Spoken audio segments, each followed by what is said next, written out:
We are live. We are live. We are live. We are running a few minutes late for technical issues. I apologize, but I promise I will make it up to you in a great show. I'm Dr. Frita. This is Medical Monday, and we are going live to give you all of the hot health topics in the headlines.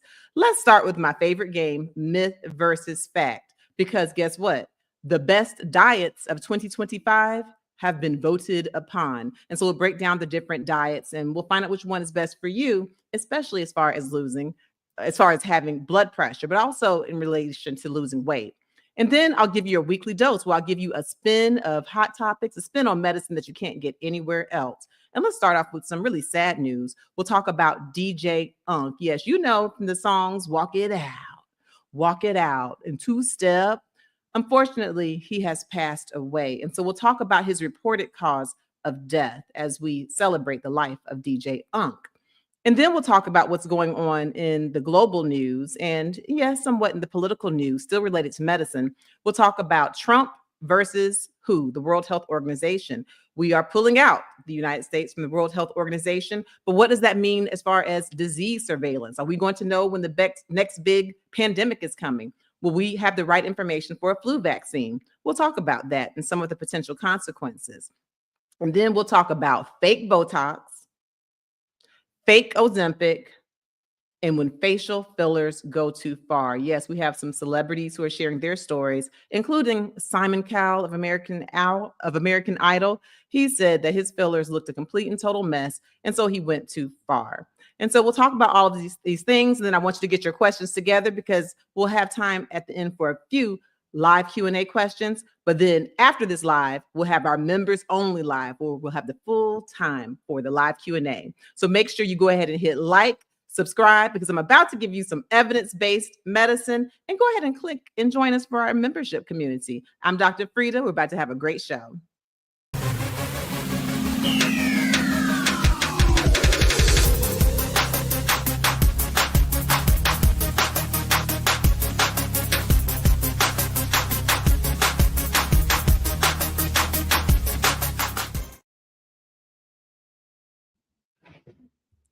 We are live. We are live. We are live.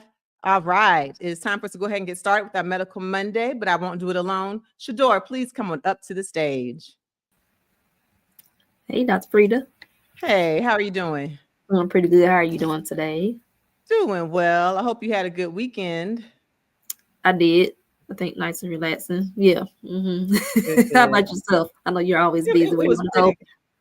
It was pretty good. You know, we're always busy running around, basketball, all those things. But it was my daughter's birthday, my oldest daughter, my firstborn. Yes. And this is the first birthday where we weren't together. This is the first birthday in my life where I haven't had the birthday physically with my child because she's in college. She's at FAMU. But she ended up having a really, really good birthday. And if you go over to my Instagram at dr.frita, you'll see where I did a little birthday post of my baby. I'm so excited and so proud of her.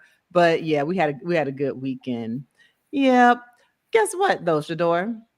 You know, people every time they come to our office, they're talking about diets and what's the best diet, and they're looking for the diet that's best for them. And I always tell people there's no one size fits all, but actually the health experts have voted, and they voted on what's the number one diet. And so we'll get into that, and we'll talk about myth versus fact.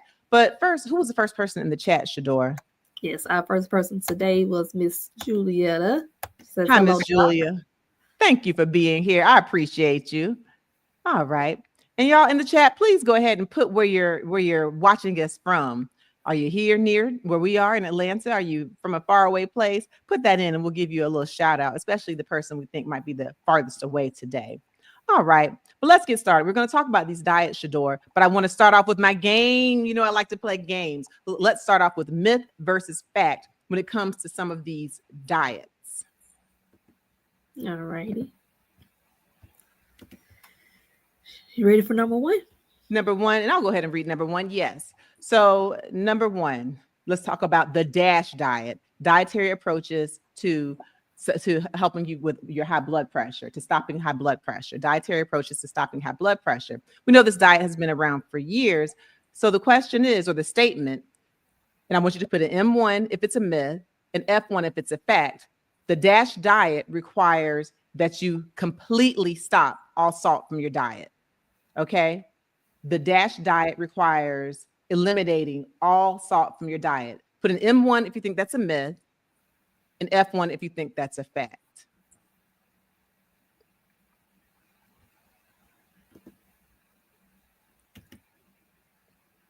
All right. I want everybody to play in the chat. And for all of you who are watching us on replay, the replay crew, I want you to play as well, please. All right, let's go to the second myth versus fact. All right, Shador, I'll have you read this one, please. Yes, plant-based diets lack the necessary nutrients for a balanced diet. Okay, put an M2 if this is a myth. Put an F2 if this is a fact. Plant-based diets lack the necessary nutrients for a well-balanced diet. Put an M1 if that's a myth. I'm sorry, M2 for this one if it's a myth, and F2 if it's a fact. All right, pencils down. Do we have any takers, Shador? Absolutely, Dr. Frita. So back to our first statement, the DASH diet requires eliminating all salt from your diet. Miss Sylvia, she's on the hot button today. She's myth 1. You think it's a myth. You don't think you have to take away all salt, okay? Who else answered? Miss V.E. Hall. Hello. Hi, Miss V.E. Hall. Welcome back. All right. Do you agree with Miss Sylvia? She does. She agrees with Miss Sylvia. She says it's a myth. Okay, but y'all know I'm a board certified kidney and high blood pressure specialist. I always say I want y'all not to have a whole lot of salt. Okay, but you don't think you have to eliminate all salt with this DASH diet. All right, anyone else? Missy 4 thinks it's a myth. Hi, Missy 4 with another myth. Does anyone think it's a fact, Shador? Yes, Miss Veronica. Hello. Miss Veronica, she says she knows salt will cause high blood pressure, so she agrees with this statement and she thinks it's a fact. Okay, any other facts? Trucker Lala agrees with Veronica. Trucker Lala. Oh, does that mean that you're a trucker and Lala with the feminine A at the end? Are you a female trucker? Let me know. That's kind of cool. Okay, so you think it's a fact. Get rid of the salt. All right. All right. Thank y'all for your participation. You know I love my little games. So the DASH diet requires that you eliminate all salt from the diet. That is a myth. It's actually a myth. And I'll tell you now, low salt, you know, I preach about low salt diets all the time on this page, in my book, Under Pressure, A Guide to Controlling High Blood Pressure. But actually, the DASH diet does require that you limit your sodium, but they allow up to 2,300 milligrams of salt in the diet daily, which honestly, if you look at your labels, that's not a whole lot of salt. Now, some organizations are even stricter, like the American Heart Association recommends that most people take in only 1,500 milligrams of salt in the diet each day. So, but as far as the DASH diet, you are correct that the premise is a very low salt diet, but it doesn't require that you eliminate all salt from the diet. All right. Thank y'all for participating in that one. All right. So for the myth versus fact statement number 2, that the plant-based diet just really lacks the proper nutrients for a well-balanced diet. Do we have any myths on that? What do we have? Yes. So we have Tasha saying it's a fact. Hello, Tasha. You're saying it's a fact. If it's just plant-based, you can't get all the nutrients you need. All right, Tasha, welcome. Disagreeing with Tasha is Miss Priscilla. How dare you, Miss Priscilla? Hi, Miss Priscilla. So you think it's a myth, even if it's plant-based, you think there is a way to get all of the nutrients that you need. Okay. Laverne agrees it's a myth. It's a myth. You can get nutrients on a plant-based diet. Hello, Laverne. And also Miss Marie says she thinks it's a myth also? Mm-hmm. In a plant-based diet, where you don't have a whole lot of red meat, chicken, salmon, we don't have a bunch of those things, you think? All right. All right. And Miss Nina says a fact, Dr. Frita. Ms. Nina says it's a fact. She's not about that plant-based life, because if you have plant-based, you cannot get all of your nutrients. All right. Well, let's get another drum roll. The plant-based diet lacks all of the proper nutrients for a well-balanced diet. This is a myth. It's actually a myth because, yes, with the plant-based diet, you can actually get protein, you can get vitamins, you can get nutrients, you can get healthy fats in a plant-based diet. And yeah, you don't have to have meat. Now, here is the one thing. So for our people who said that it was a fact, this is the one thing that is true about the plant-based diet, especially if you are strictly vegan, okay? No egg whites, no animal products at all. A vegan diet, a strictly vegan diet, does lack vitamin B12, okay? Because vitamin B12 mostly comes from at least some source of meat. So if you're not eating eggs, you're not eating dairy, you're not eating anything else, and you're not supplementing vitamin B12, then with a strictly vegan diet, you may lack the vitamin B12. But even with a vegan diet, you can certainly get the protein, the vitamins, the different, essential nutrients that you need. All right. Thank y'all for playing my little game. And now, Shador, let's roll a clip on these best diets. We're going to talk about the DASH diet and a couple of other diets, including the one that's number one, which is the Mediterranean diet. We are only 4 days into the new year, so hopefully those resolutions are still going strong. Or not. If you resolve to lose weight this year and you're just getting started, we do have some help. Joe's like, I made it till Wednesday. I was proud of that one. Gretel Schuler is here. She is the health editor for the U.S. News and World Report, and they are out with their list of the top diets for 2025. Gretel, Happy New Year. Thanks for being with us. Happy New Year to you. So, Gretel, you worked with tons of doctors and nutritionists to come up with this central list, 3 top diets. What did you find? Right. So our top-rated 3 diets for best overall are the Mediterranean diet, the DASH diet, and the flexitarian diet. And what you'll see among all our top-rated diets, there's a fair amount of similarities. Yeah. They don't require complicated rules. There's no calorie counting. They're also largely plant-based. So the first one, our top-rated, is Mediterranean. You probably heard of. It's sort of a long-time winner. It's based on or inspired by the sort of traditional cuisines of Greece and other Mediterranean countries. Plant-based, seafood once or twice a week, things like red meat and sweets. You keep those for special occasions. The DASH diet, number 2, stands for Dietary Approaches to Stop Hypertension. It's, again, a plant-based diet, but it imposes stricter rules on your sodium intake, sugary foods, as well as fried and fatty foods. And then third is our flexitarian. It was developed by a dietitian. Think of it as a super flexible vegetarian diet. So even if you're a meat eater, this is a diet that you can start and maybe in baby steps sort of add a little more veggies and a little less meat as you work your way on this diet. Feels like it requires a lot of stretching or something. The flexitarian there, right? Yeah. Well, you're welcome to stretch if you'd like. But all right. So there you have it. Those are the best diets. And the number 1 diet is the Mediterranean diet, is voted number 1 for the 8th year in a row. It is a plant-based diet. It has lots of healthy oils in it, healthy fats, lots of, olives and plants and things of that nature. And so, and with the flexitarian, I did like the idea and the name of that, understanding that everyone is not in a box. One size doesn't fit all. So make sure you consult with your doctors, okay? Consult with your doctors and your dietitians on what diet's best for you. And I want you to put in the comments, have you tried any of these diets, or what do you do each year as far as to realistically come up with an eating plan? Put that in the comment. We'll get to a couple of those comments as we move along. All right. So now let's get into our weekly dose. And I'll give you a spin on these hot health topics and the headlines that you can't get anywhere else. Let's start off with the first one. And this is one that I certainly wasn't planning on speaking of. This is a very untimely and sad piece of news. DJ Unk.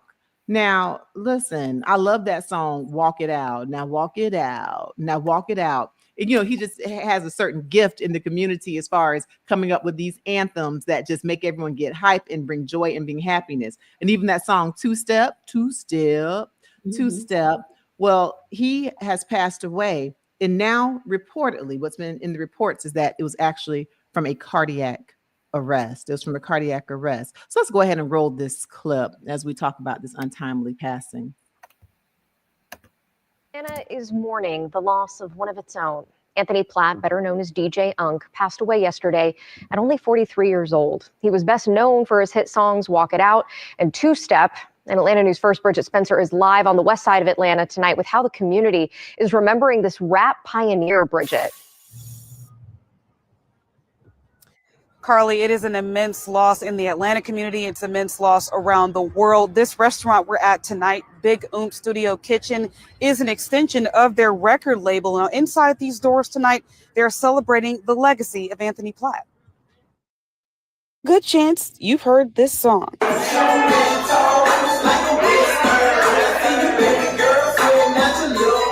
And he set the world on fire with it. When you play that song anywhere, you're going to get up and dance. Anthony Platt, better known as DJ Unk, passed away Friday at the age of 43, shocking his family, his friends, and fans. It's been very emotional. It's been very emotional. For the last 24 hours, I've been trying to stay busy. Farad Shaheed and Rudolph Robinson were standing next to Platt before he became a big star. Shaheed helped him write his hit Two-Step. And they were just trying to get a comeback to walk it out. You know what I'm saying? Was trying to keep that momentum going. Platt's record label revealed the devastating news on Friday, asking everyone to keep his family in thoughts and prayers. DJ Unk rose to fame during an era when snap dance music and hip-hop was popular. It was like what was going on at the time. It was a West Side thing, and everybody was coming out with their different versions, and that was his version. And to this day, his friends say his legacy lives on. That was like one of the best times of our life. All the work, dedication we put into Big Old Records, and we finally get a hit. His friends say he not only made a huge impact on Atlanta, but the loss will be felt around the globe. And I've traveled to some of those places around the world with him, and they knew those songs. Hey, rest in peace to my brother. Yeah, I'm really sorry to hear about his passing. And for those of you in the chat who enjoyed his music, you might not even have known his name, DJ Unk. But if you know any of his music, please put your favorite DJ Unk song. Mine is Walk It Out, but there's also Two-Step. I love that one also. So reportedly, at least with the reports we have now, is that he passed away with a cardiac arrest. And so, as you know, what we do on this channel is we take these headlines, the news, and share evidence-based information so we can live our healthiest, happiest lives. And for those of you who are new to the channel, I am Dr. Frita. I'm a medical doctor who has been multi-board certified. I'm a board certified nephrologist, meaning I'm a board certified kidney doctor and high blood pressure doctor. I have also received board certifications in internal medicine, pediatrics, and most recently, I became board certified in obesity medicine. And so I like to talk a lot about a lot. And I'm very grateful for my over 826,000 subscribers right here on the channel. I appreciate you. For those of you who have not yet subscribed, please come join us. We have a good time over here. I give evidence-based information and I share my knowledge for good, and I give it to you in a way that's easy to understand. And please make sure you go ahead and give us a like. And share. Let people know that we're here and we're talking about medicine. So for DJ Unk, so we'll talk about the cardiac arrest. I do also want you to put in the chat, what are some causes of cardiac arrest if you know them? It's not really common. And as you put those causes of cardiac arrest, I'm going to first break down the difference between a heart attack and cardiac arrest, because a lot of people get that confused. Okay, so let's start with heart attack. Now, reportedly, they're not reporting heart attack, they're reporting cardiac arrest. But for a heart attack, there is a blockage or a deficiency of proper blood flow to the heart tissue, okay? So it can be either like from a plaque, an atherosclerotic plaque, or some type of a narrowing in a coronary artery or a heart artery. And that's going to cause that heart muscle to not have enough oxygen, and it can cause that heart muscle to die. So you get a heart attack or a myocardial infarction, death of heart muscle. With a heart attack, you will often have warnings, like you can get, chest pain, you might get shortness of breath, weakness, tiredness, you might get pain that radiates to your jaw, classically the left jaw, left shoulder, left arm, but really it can also radiate to the other arm as well. So, and you might even have time to say, hey, you guys, my chest is hurting, or, oh, it feels like an elephant sitting on my chest. Or you may even have the time to call 911 yourself for a heart attack, okay? A cardiac arrest is different. A cardiac arrest is due to a sudden stopping of the electrical activity going to the heart. And so you don't have all these warning signs with the cardiac arrest. The cardiac arrest happens and you collapse, your heart has stopped, okay? Now, in saying that, there are causes associated with cardiac arrest, and sometimes those causes in and of themselves can give you warning signs, but the actual cardiac arrest is sudden. All right. So let's talk about some of the causes of cardiac arrest. Again, that's not really common knowledge. So I'm curious to see what my med heads know here. Did anyone comment on any causes of cardiac arrest? Not yet. No one's chimed in just yet, Dr. Frita. Yeah. This is a different one. So we're going to get into it. How about any of their favorite DJ Unk songs? No, but mine is definitely Walk It Out. Even the younger generations. I mean, it continues. Right. And you know what's really tricky with him? You know, he's 43, and which I didn't even know he was that old. You know, he dressed and appeared younger with the hip hop style, but it puts me in the mind of Rich Homie Quan, right? Who had that song Lifestyle, my lifestyle. Love that song. These people with this feel good music, and you know, and a lot of them have humble beginnings and they've made it and they've been helping their families, and it's what should be a positive story. And then just like that, they pass away tragically. All right. All right. So let's talk about some of the causes of cardiac arrest. And as I talk about this, I'm going to ask this question to my med heads. Who can tell me what football player had a cardiac arrest? I believe 2 years ago at this point, in January, if I'm not mistaken, what football player had a cardiac arrest? And they found that his was due to commotio cordis. What young football player? All right. And while they're chiming in, Dr. Free, we have a couple of people put in what could lead to cardiac arrest. All right. Come on, med heads. All right. Miss Alice says AFib. Hi, Miss Alice. Very good. So if you have AFib or a heart arrhythmia like AFib, you could have that. And if it doesn't go into control, if you never ever get your proper beating, then with the atrial fibrillation, we know that instead of the heart having regular rhythm like boom, boom, boom, boom, boom, boom, with the atrial fibrillation, you get an irregular rhythm. And so it's boop, boop, boop, boop, boop, boop, boop. You have all of these electrical conductions that aren't synchronized. And what happens, Miss Alice, is that your heart is then not pumping effectively, right? You're not getting the proper blood flow to your organs, your brain, your heart, your lungs, your kidneys. And what can happen with the atrial fibrillation, if it continues and even if the heart arrests, this interruption in electrical activity, it could lead to a heart attack. And other arrhythmias, certainly VTAC or ventricular tachycardia is the big one that can do it as well. So thank you, Miss Alice. Come on up to the front of the class. Miss Sylvia chimed in with high blood pressure. High blood pressure. So that's one of those things that can lead to something that can cause cardiac arrest. But here's where the high blood pressure comes into play. We know that high blood pressure can lead to heart disease, right? Like can lead to you being someone who has a heart attack or congestive heart failure. In these things, okay, even though heart attacks and cardiac arrest are different, a heart attack can lead to cardiac arrest. Okay, so how does that happen? If you have this blood flow that's blocked from the heart, okay, and then you get dead heart muscle, then that can cause a disruption in the electrical activity, which can lead to an arrhythmia or abnormal rhythm, which can lead to a heart attack. So having the high blood pressure can be a risk factor to getting a cause of high blood pressure. So kind of a couple steps from the high blood pressure. All right, okay. Missy chimed in with heart failure and lack of oxygen. Absolutely. Congestive heart failure. Thank you, Misty. So having congestive heart failure is another one of the causes. Okay. And in keeping with the congestive heart failure, we know that our highest risk for congestive heart failure is having coronary artery disease, like an ischemic heart disease. And going back to the high blood pressure, we know the high blood pressure can lead to that. But yes, congestive heart failure is directly, it can be a cause of cardiac arrest. Very good. Yeah. And she also says intense exercising. Intense exercising. Now, with the intense exercising in someone who is a healthy person and has a healthy heart, then not likely. You would have to have some type of an underlying predisposition, okay, for the intense exercising, which then takes us to another young athlete. So keep this, hold on for this one. Who said this? Missy. Okay. Missy, hold on to this one. Okay. So intense exercising is typically in someone who already has an underlying condition, which we're going to talk about. But first, let me jump back. Did anyone remember which young football player had a cardiac arrest 2 years ago? So a lot of people chimed in with Ralph. Chimed in first with Damar Hamlin. Damar Hamlin, you got it. He should be fresh on everybody's mind, right? Now, Shador, you know I'm not real into football, but I heard everybody fussing and hollering, including my daughter Avery, about what Bills versus the Eagles.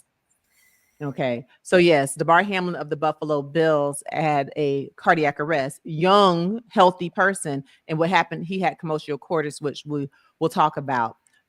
So anyone else want to know who else said Damar Hamlin? Because that's correct, who I was talking about. Yes, ma'am. Danette. Hi, Danette. Very good. Kiva. Hi, Kiva. Of course, Real Miss good. Sylvia chimed in, and Wakers 6062. Excellent. Hi, Waker 6062. Hi, Miss Sylvia. So yeah. So the commotio cordis is what he had, which is a heart arrhythmia that occurs when you take a blow or a hit to the chest. And the timing is really a bit miraculous because the blow has to happen at the exact right time in the cardiac cycle at the exact right place. So I should say the exact wrong time at the exact wrong place to cause the heart to go into an arrhythmia and give you cardiac arrest. People at risk for getting this tend to be like young athletes playing football. You know, the football is not football, baseball. The baseball is a small, hard object. And if it hits young kids at a chest, you can get young kids who will get this. And then in the case of Damar Hamlin, he was getting hit right in the tackle, right in his chest. And it happened at that time. And where it hit him right in the exact point in the cardiac cycle. People playing martial arts, you know, to do martial arts, a heel to the chest, a wrist, you know, a karate chop. I don't think it's called karate chop. I'm not trying to be impolite, but if they have a force to the chest with the arm, the hand, you know, or the foot, any part of the body, the elbow, and if it hits at that right time in the right place to cause a very wrong event, it can cause a commotio cordis. One of my national news television appearances, the morning after, so I got called the night that this happened with Damar Hamlin by a national news show. And so first thing that next morning, I did a medical segment on Damar Hamlin, commotio cordis. They were asking if I thought he would survive, if I thought he would ever play football again. And I actually will say, now that we're in the future, that my answers were spot on as we see him playing right now. I never did rule him out. But if you check out my channel here, the YouTube channel that you're on right now, Dr. Frita, and you go to my playlist, television appearances, and you put Dr. Frita, Damar Hamlin, or Dr. Frita, commotio cordis, then that television appearance should pop up. So very good. All right. So now getting back to Missy and the exercise, I want people to put this in the chat. What very young basketball player who was actually in college at the time or training for college at the time, what basketball player, while intensely exercising, actually had a cardiac arrest? Okay, very famous. Well, his father is very famous. Okay. While they're putting that in, did anyone else put any causes up for cardiac arrest? Shador? Yes. Spring Fuller said smoking. Okay. So again, smoking is not the direct cause of cardiac arrest, but we know that smoking can put you at risk for coronary artery disease. And then it's a heart disease that can cause cardiac arrest. But y'all know I talk about smoking all the time. Smoking cigarettes is on the top risk factor for just about anything. So yeah, smoking, not the direct cause, but indirectly can lead to heart disease, which is heart disease is the direct cause of cardiac arrest. Okay. And we got a couple chimed in about the basketball player. Okay, what basketball player had cardiac arrest during the intense exercise? All right. So Danette says LeBron's son, and Rachel share his name, Bronny.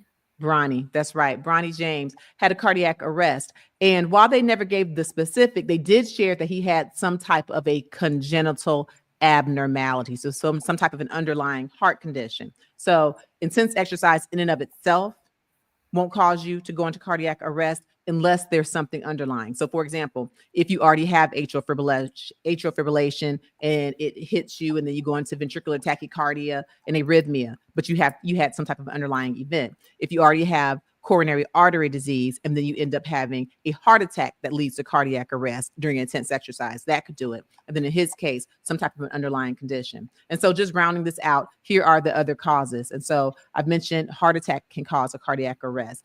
Congestive heart failure, one of you mentioned, can cause cardiac arrest. Dilated cardiomyopathy, when the heart muscle is stretched, and that can cause an irritation and an abnormality in the electrical function. So having dilated cardiomyopathy, you can get that, yes, from congestive heart failure, but really also from certain chemotherapies like adriamycin, which is a chemotherapy commonly used to treat breast cancer, or even certain viral illnesses that cause myocarditis can lead to a dilated cardiomyopathy like Coxsackie virus. Alcohol overuse. Yes, alcohol overuse can lead to dilated cardiomyopathy. So yes, dilated cardiomyopathy can lead to cardiac arrest. And then with congenital, you can have something called hypertrophic cardiomyopathy. And that's something that will show up during intense exercise. So getting to what Missy is saying, the intense exercise is a key, but there has to be some type of an underlying condition. So if you have hypertrophic cardiomyopathy, long QT syndrome, Brugada syndrome, DVT, deep venous thrombosis. If you have a blood clot in a leg vein and it goes to the heart and blocks, sometimes where between traveling from the heart and to the lungs, you can get a saddle embolism that can cause cardiac arrest. Having high potassium, hyperkalemia.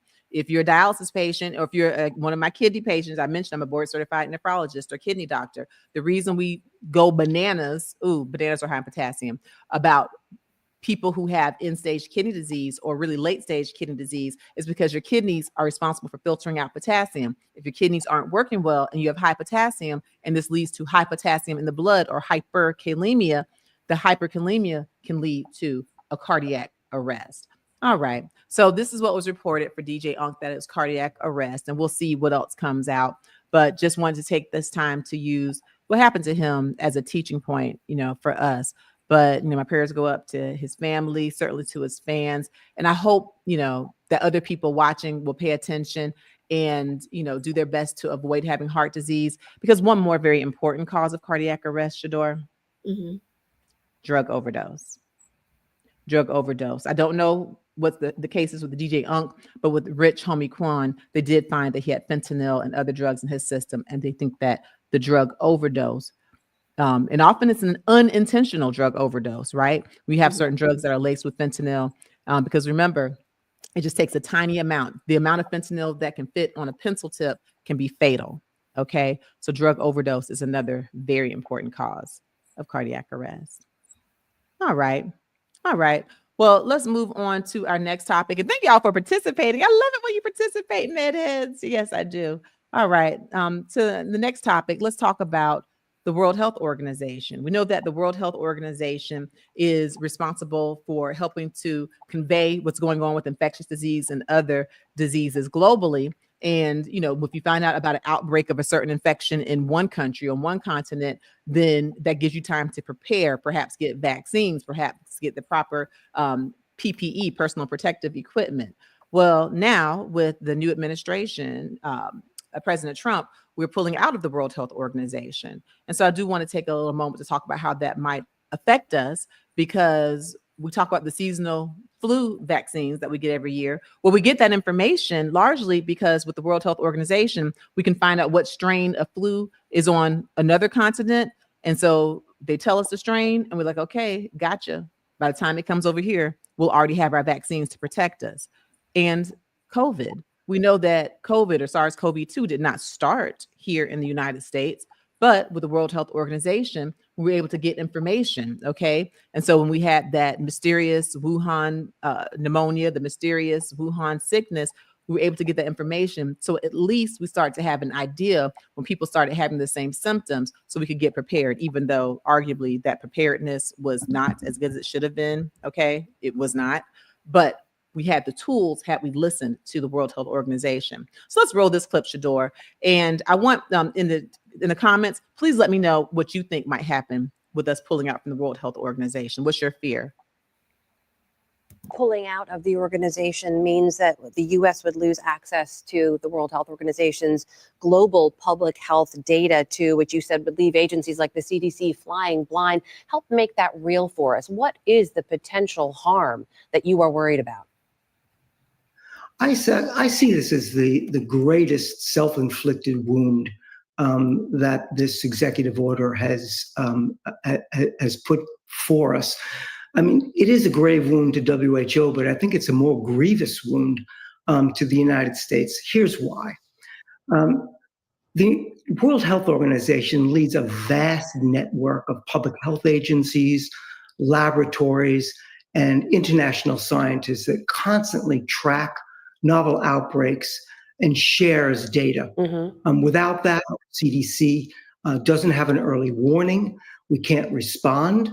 And so we're weaker, we're less prepared. But here's more, and I think it's really important. Our pharmaceutical industry, the NIH, needs these data to develop vaccines, therapies, and other life-saving tools that we rely on. If you remember back to COVID-19 and Operation Warp Speed, and Trump gets a lot of credit for that, we were at front of the line for vaccines. We may be near the back of the line because we're not going to get data about how these viruses are evolving, what we can do to respond to them and create vaccines. Lawrence Gostin, thank you so much.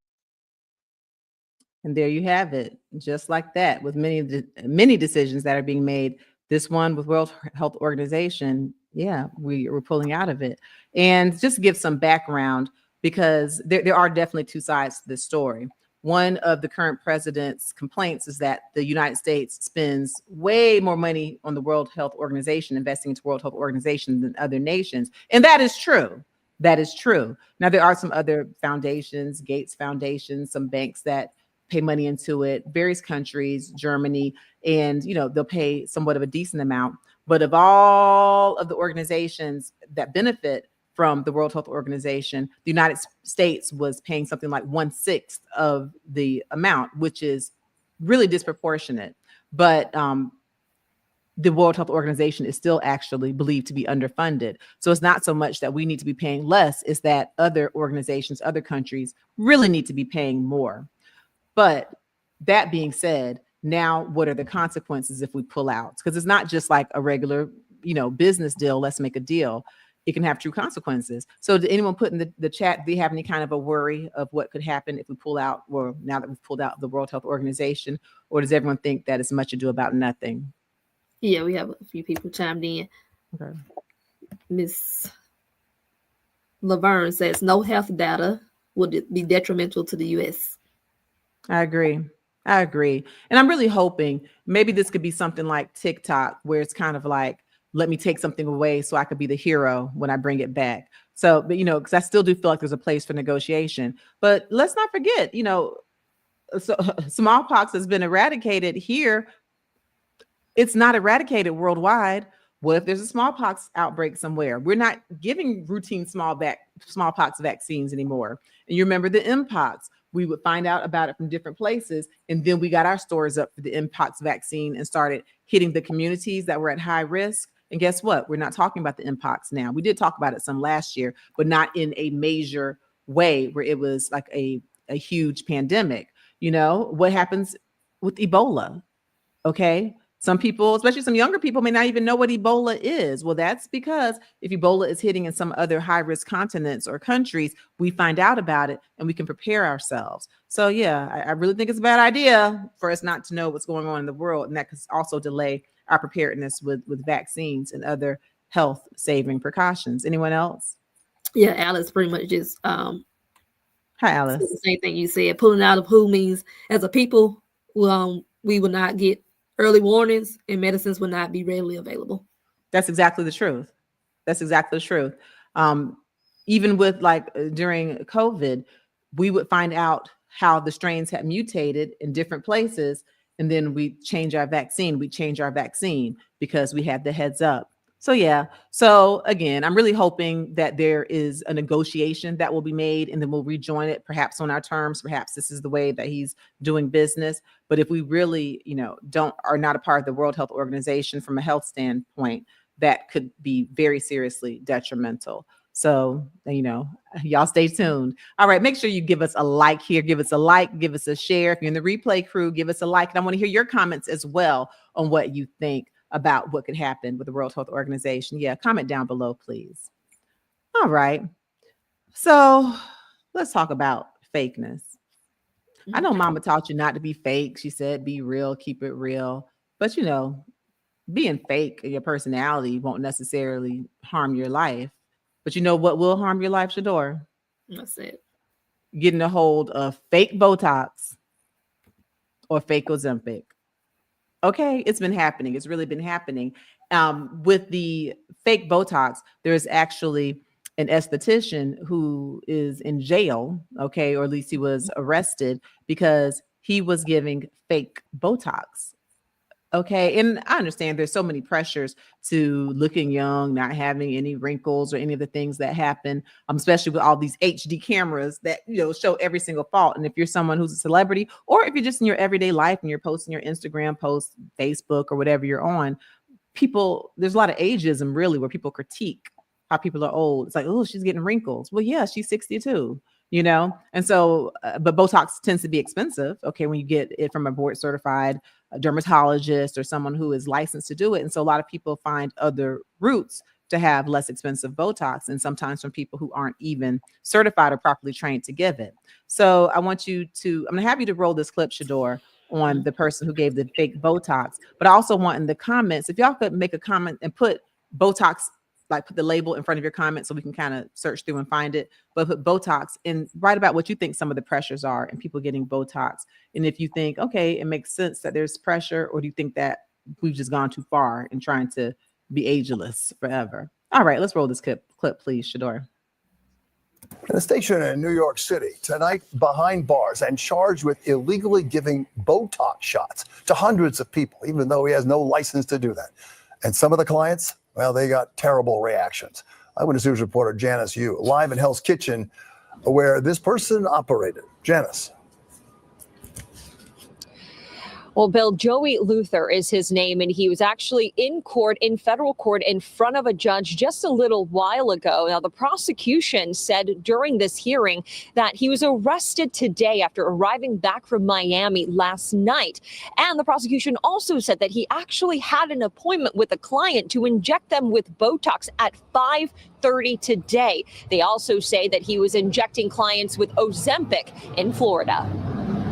An esthetician operating out of Hell's Kitchen is now behind bars. According to a newly unsealed complaint, Joey Grant Luther operated a medical spa called JGL Aesthetics.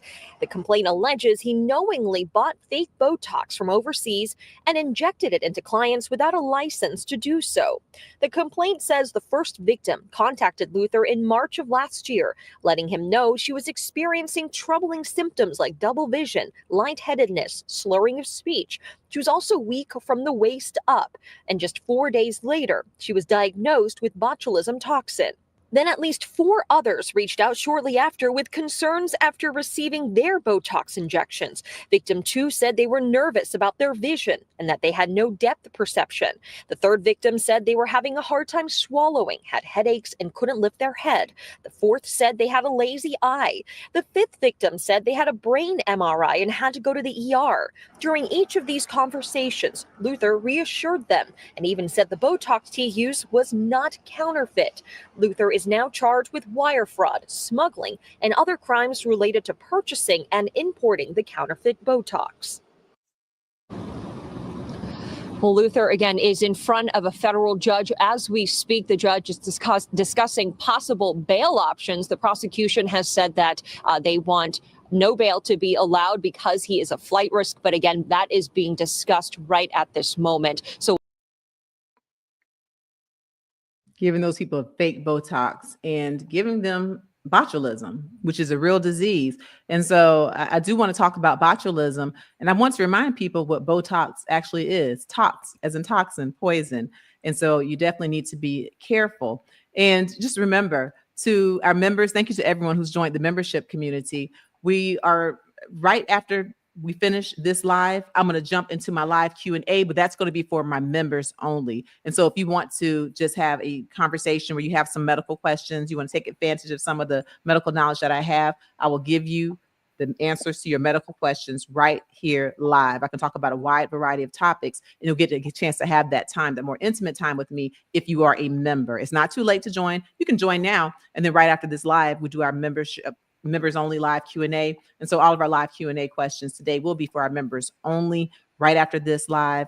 Please take advantage, because as you know, for people who come into the office, your door, you know what they pay, or people do concierge visits, what they pay. But that's when they really want a one-on-one answer with privacy. But if you have more of a general question or something you don't mind asking in front of some people, then take advantage. Join me and I'll answer your question as soon as we're finished with this live. Meanwhile, did anyone comment on the Botox and what they think about it in our society? Have we done too much?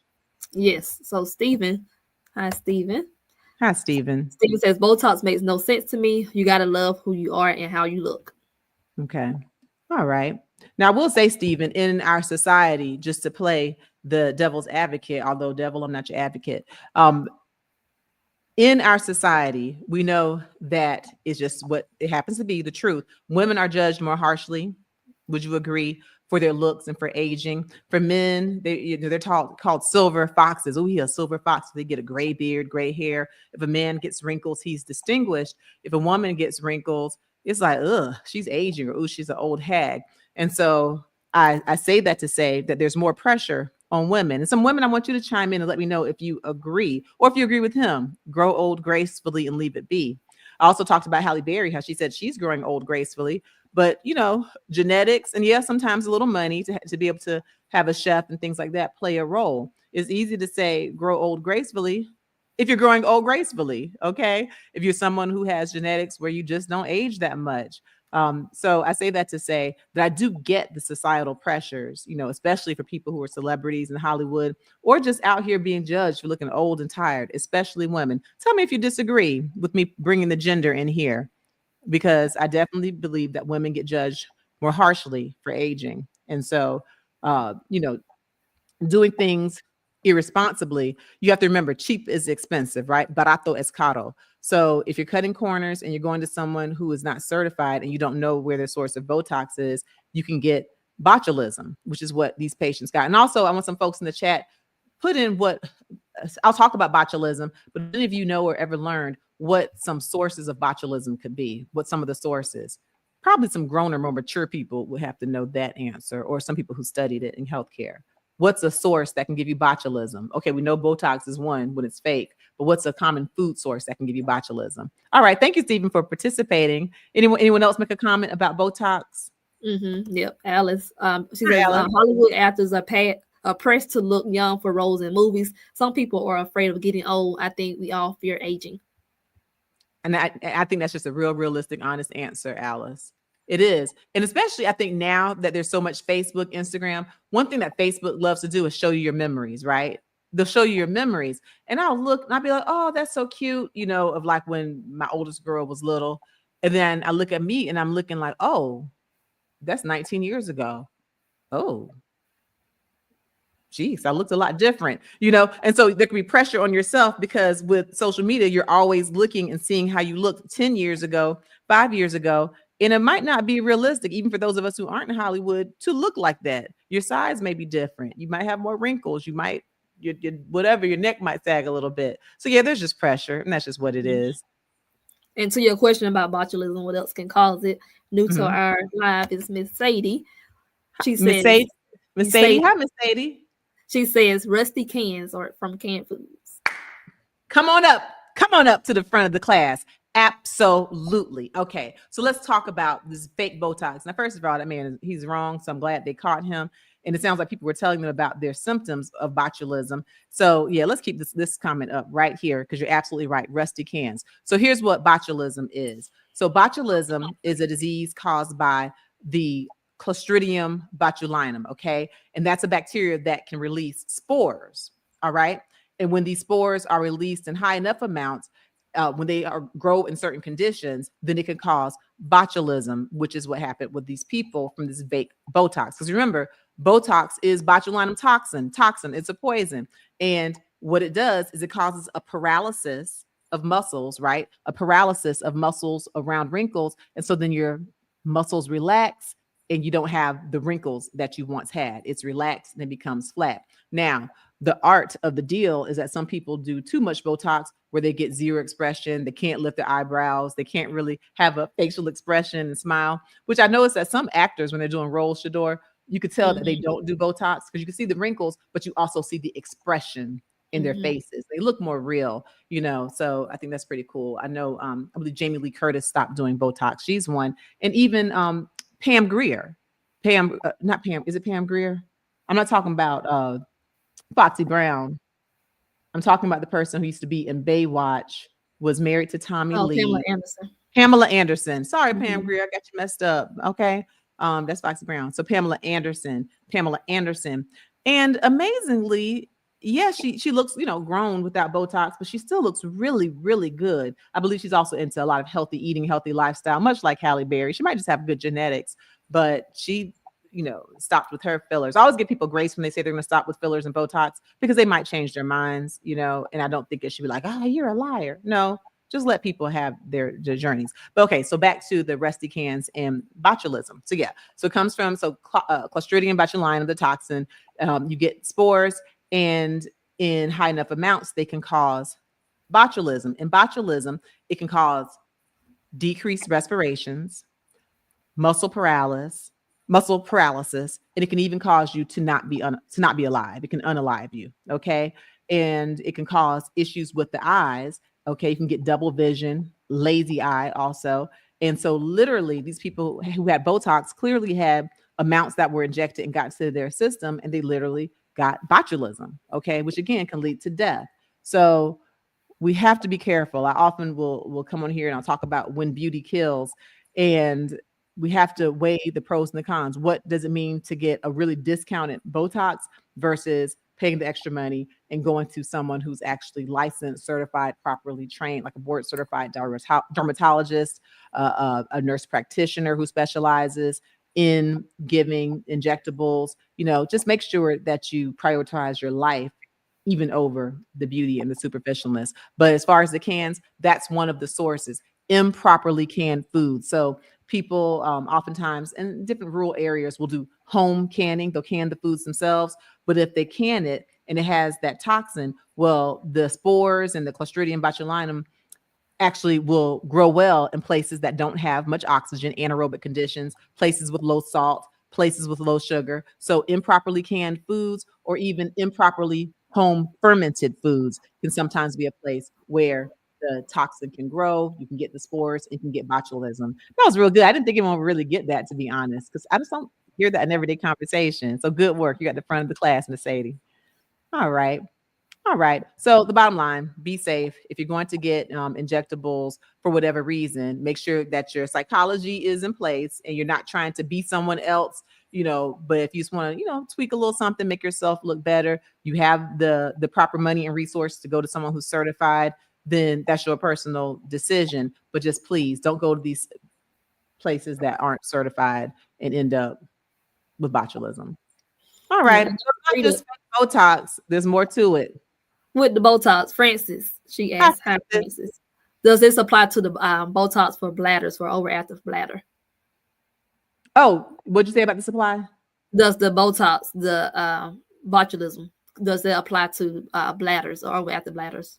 Oh, well, yes, if you're getting it from a place. In this case, he got it from a foreign source, which apparently was not regulated in any type of a way. And he actually had too much of the poison or spores, and that's what caused the botulism. But if you're getting it for overactive bladder, then I would assume, correct me if I'm wrong, you're actually going to a board certified urologist who will be sure that they get an FDA approved supply. And so you're not going to have that high chance of getting it. But yeah, if you get some fake Botox and they inject something that can give you botulism, then yeah, it would apply to it, but not likely, because it sounds like you're doing this under the supervision of a physician. So you're not at high risk. All right, thanks. Or whatever loved one or whoever you know who's doing it. Good question. All right, can we talk about fake Ozempic? Yes.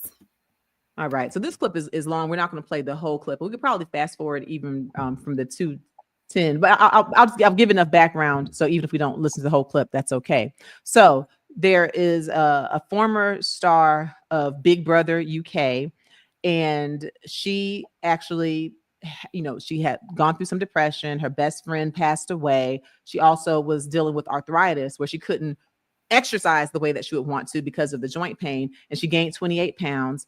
And so she wanted to use Ozempic or some semaglutide, right? And as it turns out, she actually got her hands on some fake Ozempic, even through the recommendation of a doctor in the UK, unfortunately. And so I do want to talk about some warning signs of the GLP-1 agonists like the Ozempic, the Mounjaro. If you're going and you're getting one, and again, not under the supervision of a physician, and understand there's a risk of getting an unsafe, compound of the semaglutide. So let's roll this clip and we'll talk about fake Ozempic. I'm sure a lot of our viewers will sit here and be watching this morning thinking, Jodie looks great, she looks healthy, she looks fine, she certainly doesn't need, looks like she needs to lose a lot of weight.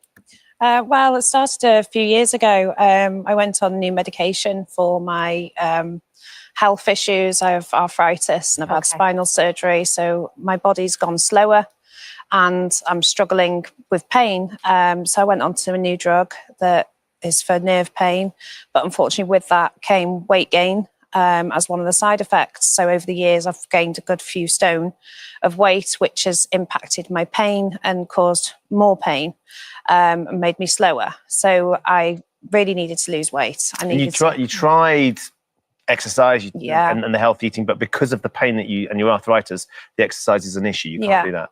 Yeah, it's exhausting, and by evening, if I overdo it in a day, I would struggle so much. I could be bedridden for a day or a week or 2 weeks, so it's a big impact on my life if I try to do more in the day.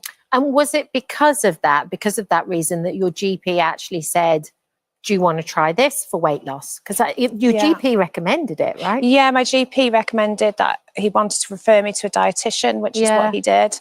And he mentioned about this injection. We spoke about it, and it seemed like a really great idea. He did warn me that, I might not get it on the NHS. There's quite a tough category to sit into to get that. It was quite exciting to think that there was something out there that you couldn't get hold could help. So he would try to refer you to a dietitian, but that was going to take a very long time to get that point with the dietitian, and then you might not even qualify for the Ozempic anyway. But then you suddenly saw there was an opportunity because a friend of yours had found somebody who was selling what claimed to be Ozempic. Yeah, I'd heard it off a friend. She was trying it. She was doing really well on it. This lady was selling semaglutide as she advertised it. So I got her number and WhatsApped her. and got the ball rolling really. And what did you get and how much did you pay? I bought a month's worth, so 4 syringes for £20 per syringe. Wow. And did you have to go through any checks at all? Did you have to answer any questions? No, she didn't ask any health questions, nothing. Right. So then you administered the first injection. Yeah. Did you feel strange straight away? I felt sickly, felt quite queasy. Good few days I felt quite unwell. I did message her back and just say, is this normal? Yeah. Is this sort of one of the side effects? She reassured me that it should subside by the next day, take some anti-sickness, which it did. And then for that week, as you've said, I felt full. I felt like I couldn't really manage my food, which I thought was brilliant. I thought this is really working. That was the effect you wanted. Yeah. So when did things go wrong? The second injection, a week later, I took it the afternoon, and by that evening, I just started vomiting and couldn't stop vomiting. I thought, hopefully it'll subside. Maybe it's because the dose has gone up. I thought, give it 24 hours, I should feel better. But no, didn't feel better at all day throwing up. And that was on the Thursday night. And then by the Friday night, I was so dehydrated, I was passing out. Okay. Yeah. So she got a hold of and I want, if anyone here is from the UK or you're familiar with pounds, 20 pounds, that's she said she paid 20 pounds per injection. How many dollars is that? How many US dollars? If anyone knows that, you can look that up, or if you already know, please put it in the chat. 20 pounds is equivalent of how many US dollars? Because here we know that the Ozempic, Mounjaro, Wegovy, Zepbound can cost like $1,300 a month. Okay, like $1,300 a month. So I'm curious to see what the 20 times 4, 80 pounds per month equals, or 20 pounds per week. At any rate, so yes, Ozempic, Wegovy, semaglutide. So we know semaglutide is the brand name or the active ingredient in Ozempic and in Wegovy. Tirzepatide is the brand name, or is the generic name or the active ingredient in Mounjaro and Zepbound. So semaglutide, generic name, active ingredient for Ozempic and Wegovy. Tirzepatide is the generic name or the active ingredient for Mounjaro and Zepbound. And we're talking about the GLP-1 agonist, or the dual action for the tirzepatide, the GIP and the GLP-1. I want to stress this. If you're doing it under the supervision of a physician, the physician can help you to predict and to prevent the side effects, okay? And the physician, a trusted physician, should be getting it from a reputable source, so you don't have to worry about the fake semaglutide, okay, or the unsafe semaglutide. And I say that because these drugs really are good drugs in a lot of ways. For a lot of people, the benefits outweigh the risk. We know that we have studies showing us that, and it's even on the label now, okay, that some of these medications like the semaglutide can help to decrease your risk for cardiovascular events, can help to slow down the progression of kidney disease. They're doing some studies to see, it's not FDA approved for this, if they actually can help to play a role in decreasing cravings for alcohol. So a role in addiction. That's not FDA approved at this point. But we talked about sleep apnea right here on this channel, how some of these drugs like the GLP-1 agonist, now it's actually FDA approved as a treatment for sleep apnea. So there's a lot of good, but then there are risks if you aren't doing it under the supervision of a health provider, as far as the dosing, how to prevent having kidney stones, gallbladder disease, diarrhea, constipation is a big one. And so I say that when I played that clip, it's not to scare you away from doing the drugs. I mentioned I'm a board certified obesity medicine specialist. I prescribe the drugs when appropriate, okay, when indicated, but just make sure that you're not doing these, on websites, online, tell a friend to tell a friend type of things when it comes to your health. Consult with your doctor. And if you are someone who needs these medications or they will help you and your doctor thinks so, then go through the proper channels. Easier said than done because a lot of insurance won't cover it, even right here, And in fact, one of my passions is trying to see if we can get CMS Medicare to cover medications, because they'll cover it if you have diabetes. But if you're trying to prevent getting diabetes and you're living with obesity, and a lot of cases, the insurance won't cover it. Mm-hmm. Which is horrible because they won't cover the GLP-1 agonist for obesity. But if you mess around and get diabetes, they'll pay for an amputation. They'll pay for, heart surgery. They'll pay for bypass surgery. They'll pay for dialysis. But why not pay for the medication at the point of prevention? All right, we'll talk about that more. But yeah, just be careful out here. And make sure, we'll do this last one really, really quickly. It's just a Simon Cowell clip. And then I'll go over to the members only live where we'll do our live Q&A. But make sure, please, like this video, share it, and make sure you subscribe to the channel and hit the notification bell so you'll be among the first to know when I release new content. And I will be releasing a new video this week, one of my long content videos. So make sure you hit the notification bell. Also, check me out on Instagram at dr.frita, in talking about living with obesity. I did a clip this weekend where I was talking about the truth about bacon. A lot of people love bacon, y'all. I'm sorry. I like the way bacon tastes. Nothing tastes like bacon, but bacon's not good for you. So I go through, talking about the nitrites, the sodium, the different reasons why processed meats aren't good for you. But don't worry, I'm solutions oriented. I also give substitutes like eggplant bacon, tofu bacon. Don't knock it till you try it, but check out that on my Instagram. And as I mentioned, you can also see my tribute to my daughter for her birthday. Yeah, I'm such a mess. I sit up here when I'm doing these Instagram reels. I'll be sitting there crying while I'm doing the reels. Okay. Also, make sure you check out my podcast, Healthy Happy Life Podcast with Dr. Frita. Yes, here is YouTube. I love this social media platform. But for those of you who are on the go, who really just want to listen while you do other things, fold the clothes, wash the dog, mow the lawn, whatever you're doing, exercise. If you just want to listen, I have a podcast. And make sure, give us a 5-star review. You can watch it on Apple. You can watch it on listen to it on Apple, Spotify, Google, or wherever you listen to your podcast. Healthy, Happy Life Podcast with Dr. Frita. And, we opened up talking about, the weekly dose, our myth versus fact actually talking about the diets that were good for high blood pressure, like the DASH diet. Make sure you check out my book, Under Pressure, A Guide to Controlling High Blood Pressure, where I give you an integrative way where you can lower blood pressure, not just with medicine, but also using food as medicine. All right. So now let's just quickly play this Simon Cowell clip because he's talking about how he's done too much with fillers. Okay. And you don't necessarily need fake fillers to have a problem, but a lot of fillers are permanent. They don't dissolve. So be careful with that also. Simon Cowell is done with the facial fillers. The America's Got Talent judge is opening up to The Sun about his decision to remove the fillers from his face after feeling that he looked like, quote, something out of a horror film. He explains, quote, there was a stage where I might have gone a bit too far. I saw a picture of me from before the other day and didn't recognize it as me. But Simon reveals the turning point came when his son Eric was in hysterics over the difference in his appearance. He says, quote, Enough was enough. There is no filler in my face at all now. 0. These days, Simon is skipping the treatments and promoting healthy eating and drinking lots of water. He adds, quote, "The only good thing of getting older is you have a lot of experience. And it's not always about the things you did well. It's also about the things you didn't." The former American Idol judge has been quite open about his cosmetic procedures in the past. In addition to regular Botox and vitamin injections, he previously confessed to getting a facial with sheep placenta.